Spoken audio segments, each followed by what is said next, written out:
ప్రార్థించేది ఒకటే. మా తమ్ముడు నీరెడ్డి శ్రీకాంత్ చెప్పిండు, అన్నా ఫార్మా సిటీ మీరు సరే మేము కొట్లాడినాం కొంతమంది మా నాడు, అయినా మమ్మల్ని ఒప్పించి మెప్పించి మాకు ప్లాట్లు ఇస్తామని, ఇక్కడ పరిశ్రమలు వస్తే మాకు ఉద్యోగాలు వస్తాయని మీరు చెప్పి 14,000 ఎకరాలు 7 ఏళ్ళు కష్టపడి మీరు తీసుకున్నారు. ఇవాళ 14,000 ఎకరాలలో ఉన్న ఫార్మా సిటీని ఆ రోజు ఇదే కోమటిరెడ్డి వెంకటరెడ్డి, ఇదే రేవంత్ రెడ్డి, ఇదే బట్టి విక్రమార్క, ఇదే మనోజ్ రెడ్డి రంగారెడ్డి, కోదండ్ రెడ్డి వీళ్ళే ఊరూరు తిరిగి చెప్పారు. ఏం చెప్పి కందుకూరులో చెప్పినారు, పక్కన ఆచారంలో చెప్పినారు, ఇబ్రాహీంపట్నం నియోజకవర్గంలో చెప్పారు.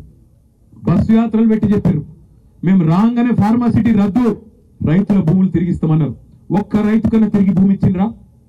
ఇచ్చారా? ఎవరికన్నా ఇవ్వకుండా ఏం చేస్తుండే? అలా ఫార్మా సిటీ పేరు మార్చి 4th సిటీ అట, ఇంకోటి ఏంది ఫ్యూచర్ సిటీ అట.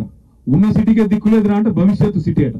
ఉన్న సిటీలోనేమో ఇప్పటికి మోరీలు చక్కగా లేవు, నల్లాలు చక్కగా లేవు, వాటిని రిపేర్ చేసే ముఖ్యమంత్రి ఇలా మున్సిపల్ మంత్రి వాటిని పట్టించుకోకుండా ఫ్యూచర్ సిటీ కడతా అని చెప్పి కొత్త రోడ్లు వేసే ప్రయత్నం చేస్తా ఉన్నాడు.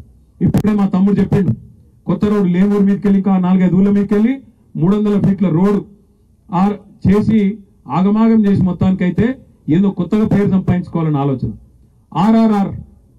ఆర్ఆర్ఆర్ అనేది జాతీయ రహదారుల కింద మన ప్రభుత్వం ఉన్నప్పుడు 332 కిలోమీటర్ల ఆర్ఆర్ఆర్ను మనకు పైసలు పడకుండా పెద్దగా కేవలం ల్యాండ్ అక్విజిషన్ అంటే భూసేకరణ కాడికి కొన్ని పైసలు 50% మనము, మిగతా 50% కేంద్ర ప్రభుత్వం చేసేటట్టు పెట్టినాం.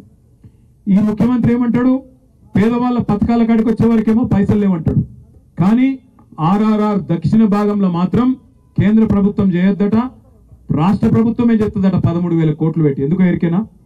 ఎందుకంటే వెంకటరెడ్డి గారు రాష్ట్ర రహదారుల భవనాల శాఖ మంత్రి, ఆయన నియోజకవర్గము ఆయన జిల్లా కాబట్టి అక్కడ కమిషన్ల కోసం కాంట్రాక్ట్ల కోసం మళ్ళా అలైన్మెంట్ మార్చి అక్కడ తమ వాళ్ళకు సంబంధించిన భూములు కాపాడుకుంటూ కేవలం ఇవాళ కాంట్రాక్ట్ కొంతమంది అస్మదీయులకు ఇచ్చుకునేందుకు ఆర్ఆర్ఆర్ అలైన్మెంట్ మార్చే ప్రయత్నం చేస్తున్నారు. ఒక రియల్ ఎస్టేట్ బ్రోకర్ లెక్క పనిచేస్తున్నాడు రేవంత్ రెడ్డి తప్ప పొరపాటున కూడా ఇవాళ ఒక ముఖ్యమంత్రి లాగా మాత్రం పనిచేస్తలేడు. 6 గ్యారంటీలు ఏమైనా రాబోయ్ అంటే దాని గురించి మాట్లాడాడు. 100 రోజులు అయిపోయింది, 300 రోజులు దాటింది కదా, 100 రోజులు చేస్తా అన్న హామీలు ఏమైనాయి, రుణమాఫీ ఏమైంది, 2,500 ఏడవైంది అంటే దాని గురించి చెప్పడు. మాట్లాడితే మూసి అంటాడు లేదా హైడ్రా. చేయాల్సింది మూసి సుందరీకరణ కాదు, మూసి గబ్బంతా ముఖ్యమంత్రి నోట్లే వాళ్ళ మంత్రుల నోట్లోనే ఉన్నది. మొదలైతే వాళ్ళ నెత్తుల నిండా గబ్బున్నది, దిక్కుమాలిన మాటలు, దిక్కుమాలిన ఇష్టం వచ్చిన రోత ఉట్టించే మాటలు, మామూలు మనుషులు మాట్లాడే మాటలు కూడా కాదు. ఇడిసిపెట్టాం ముఖ్యమంత్రి, నీ గబ్బు మాటలకు నీ మంత్రుల చెడ్డ మాటలకు చూస్తా ఊరుకున్నాం. చాలా రోజులు 4-5 ఏళ్ళు ఇష్టం వచ్చినట్టు పిచ్చోళ్ళే కొరినా ఊకున్నాం, కానీ అలా బాధ్యతలో ఉన్నావు, ఇక నుంచి వదిలిపెట్టాం. ఆల్రెడీ నేను పరువు నష్టం దావా వేసినా, ముఖ్యమంత్రి మీద కూడా తొందరలోనే పరువు నష్టం దావా వేస్తా. ముఖ్యమంత్రి మీద వేస్తా, నా మీద అడ్డగోలుగా మాట్లాడిన మంత్రి గారిని కూడా ఇడిచిపెట్టా. క్షమాపణ చెప్పేదాకా అటు క్రిమినల్ ఇటు సివిల్ డిఫమేషన్ 2 సూట్లు కూడా వేస్తా, వదిలిపెట్టా అనే మాట కూడా నేను విజ్ఞప్తి చేస్తా ఉన్నా. తప్పే చేయనప్పుడు ఎవరిని అయ్యకు కూడా భయపడం. ఏం చేసుకుంటావో చేసుకొని మోడీకే చెప్పినాం, ఈ చిట్టినాయుడు ఎంత మనకనే మాట నేను విజ్ఞప్తి చేస్తా ఉన్నా.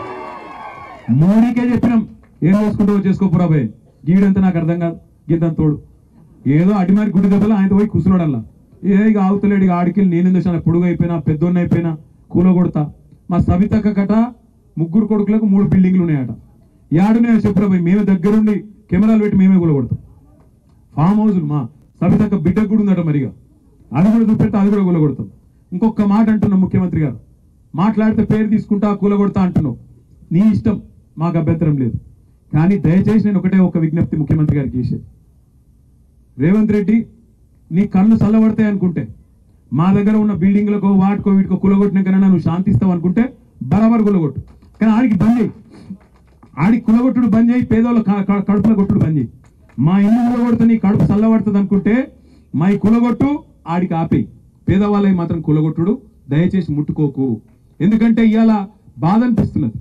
ఓదికేమో రైతుల గోస ఇక్కడ ఇట్లున్నది ఊళ్ళల్లో.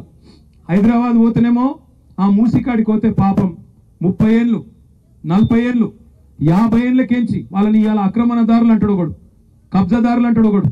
అరే నువ్వే ఇచ్చినావు కదా రాబోయ్, నువ్వే కాగితాలు ఇస్తువి, నువ్వే వాళ్ళకి రిజిస్ట్రేషన్ చేస్తువి, నువ్వే బిల్డింగ్ పర్మిషన్ ఇస్తేవి, నువ్వే 40-50 ఏళ్ళకెళ్ళి వాళ్ళతోని గర్పట్టి కట్టించుకోబడుతుంది, 40-50 ఏళ్ళకెళ్ళి మున్సిపల్ నీళ్ల పన్ను కట్టించుకోబడుతుంది.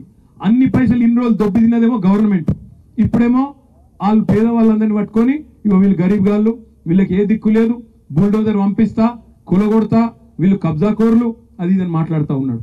నేను అడుగుతా ఉన్నా రేవంత్ రెడ్డి, ముదాలు నిజంగానే నీకు చిత్తశుద్ధి ఉంటే రెడ్డికుంటలో, కొడంగల్లోని రెడ్డికుంటలో ఎక్కడనైతే నీ సొంత ఇల్లుందో అది కూడా కుంటలనే ఉంది, దమ్ముంటే దాన్ని గూలగొట్టి పేదవాళ్ళ మీదకి రా అని చెప్పి నేను సవాల్ చేస్తా ఉన్నా.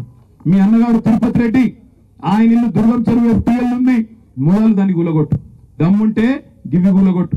నీకు అంతా ఇంకా కడుపు మంట చల్లారకపోతే మాకేమన్నా ఉంటే మాయి కూడా గూలగొట్టు, కానీ పేదవాళ్ళ ఇళ్ళ మీదకి పోకు అనే మాట నేను ఆయనకు విజ్ఞప్తి చేస్తా ఉన్నా.